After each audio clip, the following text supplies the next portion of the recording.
உலகெங்கிலும் இருந்து இந்த நிகழ்வை பார்த்து கொண்டிருக்கின்ற சன் தொலைக்காட்சி நேயர்களுக்கு அன்பின் வணக்கம்.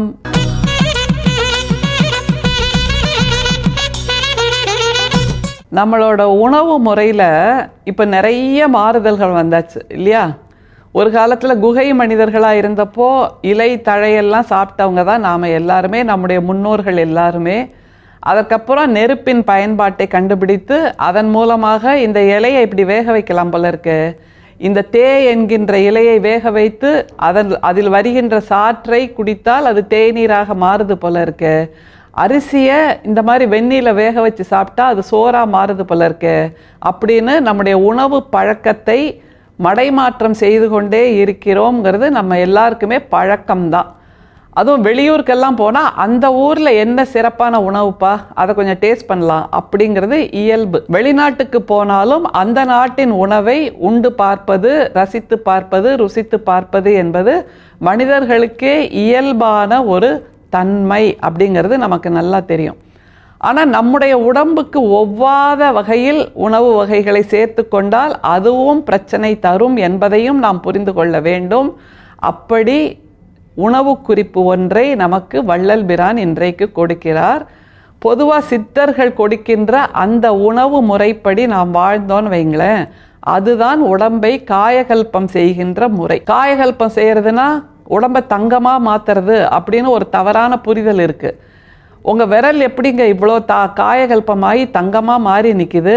ஆமாங்க, என் சுண்டு விரல் ஒரு 100 கிராம் இருக்கும் தங்கம், என்னுடைய மோதிர விரல் ஒரு 200 கிராம் இருக்கும், நடு விரல் ஒரு 300 கிராம் இருக்கும், அப்புறம் ஆள்காட்டி விரல் ஒரு 200 கிராம், கட்டை விரல் கொஞ்சம் குண்டாவே இருக்குது அதனால் அது ஒரு 350 கிராம் இருக்குங்க, என் உள்ளங்கை படர்ந்து இருக்குது பார்த்தீங்களா, அது ஒரு 200 கிராம். இப்படியாக தங்கமாக மாறுவதே இல்லை. ஆனால் ஆரோக்கியமாக இருந்தால் அதுதான் உடம்பை காயகல்பம் செய்கின்ற முறை என்று வள்ளல் பிரான் பல முறை நமக்கு உணர்த்தி இருக்கிறார். அவருடைய அந்த ஆரோக்கிய குறிப்பிலிருந்து எப்படி நாம் சாப்பிடுவது என்கின்ற அந்த பத்தியை இப்போது பார்க்கலாம். சாதம் வடித்து சாப்பிடுதல் நலமா, பொங்கி சாப்பிடுதல் நலமா எனில் வடித்து சாப்பிடுவது. அதிலுள்ள எண்ணெய் போய்விடுவதால் நலம். பொங்குவதில் எண்ணெய் போகாது, தாமச குணம் உண்டாகும். இது போலவே உப்பு, புளி, மிளகாய் முதலிய வஸ்துக்களின் எண்ணெய் போக சுட வைத்து சாப்பிடுதல் வேண்டும். பச்சரிசி என்பது இப்போது கொண்டு வருவது அல்ல. மேலும் உஷ்ண உண்டு பண்ணக்கூடிய ஆகாரங்கள் கொள்ளுதல் வேண்டும். இப்படியெல்லாம் கூட வள்ளல் பிரான் சொல்லியிருக்காரா அப்படின்னா ஆமாம். வள்ளல் பிரான் மட்டுமல்ல, நம்முடைய 14 சித்தர்களும் உடல் நலத்தை எப்படி உணவின் மூலமாக சீர் செய்து கொள்வது, நோய் நாடி நோய் முதல் நாடி அது தணிக்கும், வாய் நாடி வாய்ப்பச் செயல் அப்படின்னு வள்ளுவர் சொன்னார் இல்லையா? எனவே உடம்பு சரியில்லைங்க, டாக்டரை போய் பார்க்க போகிறேன் அப்படின்னா டாக்டர் அந்த உடல்நிலை சரியில்லாததற்கு மருந்து கொடுப்பார். ஆனால் முதல்ல போனவுடனே டாக்டர் என்ன கேட்பார், நீங்கள் என்ன சாப்பிட்டீங்க அப்படின்னா நோய் நாடி என்பதற்கு முன்னால் நோய் முதல் நாடி. நீங்கள் என்ன சாப்பிட்டீங்க அதன் மூலமாகத்தான் உடல் நலம் குன்றி இருக்கும். அப்படின்னா அந்த முதல் எது என்பதை தேடி பார்ப்பது தான் மருத்துவர்களின் வழக்கம். அதைத்தான் சித்த மருத்துவர்களும் நமக்கு சித்தர் இலக்கியமாக கொடுத்திருக்கிறார்கள். அந்த சித்தர் இலக்கியத்தின் மூலமாக இருக்கக்கூடிய சித்த மருத்துவம்தான் எப்படி உணவை செய்தால் நாம் ஆரோக்கியமாக இருக்கலாம் என்பதை சொல்லித் தருகிறது. சாதத்தை எப்படி சாப்பிடணும்னு வள்ளல் பிரான் ஆரம்பிக்கிறார்.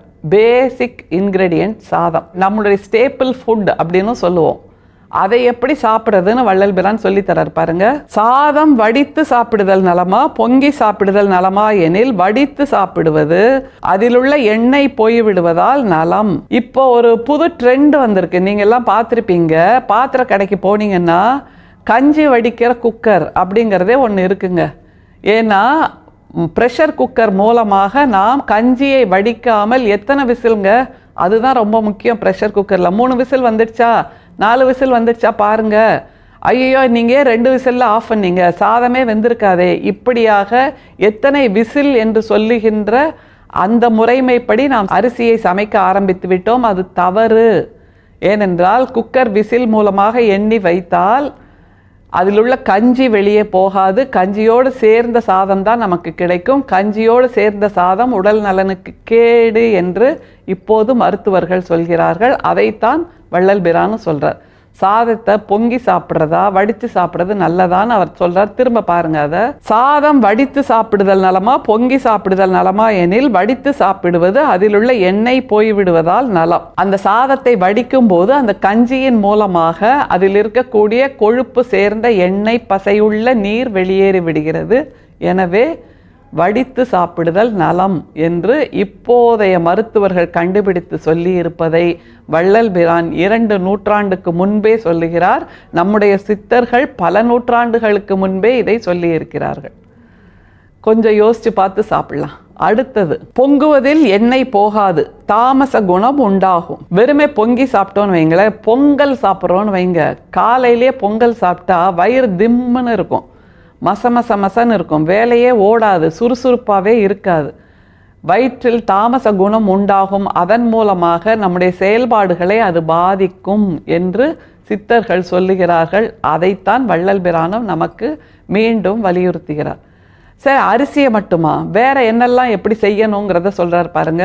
இது போலவே உப்பு புளி மிளகாய் முதலிய வஸ்துகளின் எண்ணெய் போக சுட வைத்து சாப்பிடுதல் வேண்டும். உப்பு புளி மிளகாய் போன்ற வஸ்துகளின் எண்ணெய் போக சுட வைத்து சாப்பிடுதல் வேண்டும் அப்படின்னா, புளியை கூட சில சமயம் மருத்துவர்கள் சொல்வார்கள் வாணலியில் போட்டு அப்படியே சூடு பண்ணி கரைங்க. ஏனென்றால் அதன் மூலமாக சுட வைப்பதன் மூலமாக அதில் உள்ள எண்ணெய் போய்விடும். மிளகாய் வற்றலையும் வெறுமே வாணலியில் வதக்கி சாப்பிடுங்க, வறுத்து சாப்பிடுங்க, அதில் உள்ள எண்ணெய் பசை போகும். உப்பை கூட வெறும் கடாயில் போட்டு வறுத்து பயன்படுத்துங்கள், அதன் மூலமாக அதில் இருக்கக்கூடிய எண்ணெய் பசை போகும் என்று நமக்கான அந்த ஃபுட் டிப்ஸ் அதை கொடுக்கிறார் வள்ளல் பிரான். திரும்பவும் என்ன சொல்றார் பாருங்க. பச்சரிசி என்பது இப்போது கொண்டு வருவதல்ல. அப்படின்னா என்ன அர்த்தம்? இப்போ வர்றது பேரு பச்சரிசி நம்ம சொல்றோம், ஆனா இப்போது கொண்டு வருவது அல்ல. அப்படின்னா நம்முடைய வழக்கம் புழுங்கல் அரிசி சாப்பிடுவது.